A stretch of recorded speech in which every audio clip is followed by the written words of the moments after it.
cut your coat according to your size. And just go the way you ought to go. Is it compulsory that we must ride Mercedes-Benz on the day of wedding? What's the use riding Mercedes-Benz on the day of wedding? And after 2 days, I'm coming to the Bible study, I go back to the bus again. And then they push me, I push them.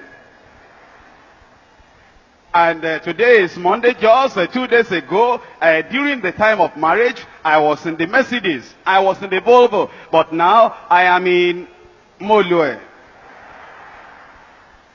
So, cut your coat according to your size. Whatever you are able to afford, do it. Let your moderation be known unto all men. You know, sometimes the way things are now in the country, to have a really good suit, it will a large amount of money.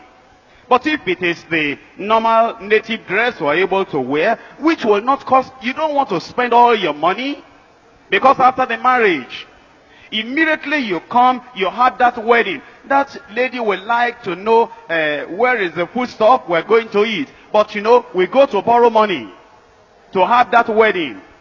And we go to borrow money to buy the clothing. We didn't cut our coats according to our sizes. And eventually, 1 week after the marriage, the people that lent us money, they are coming to ask us, how about the money now? Marriage has finished. How about my money?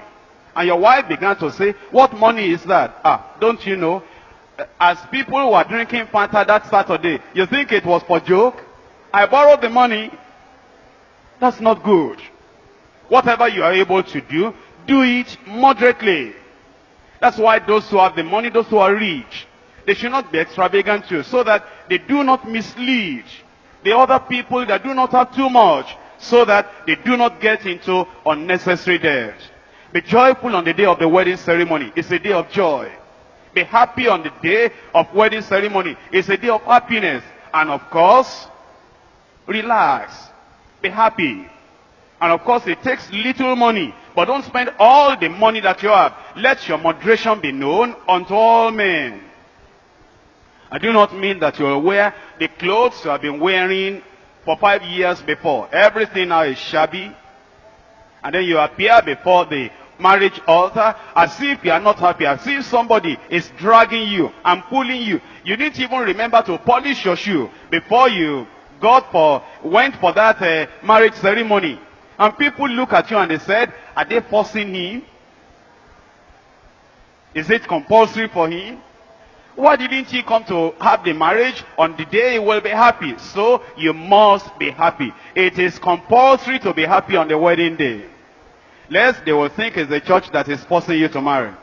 But on the other hand, be happy but not extravagant.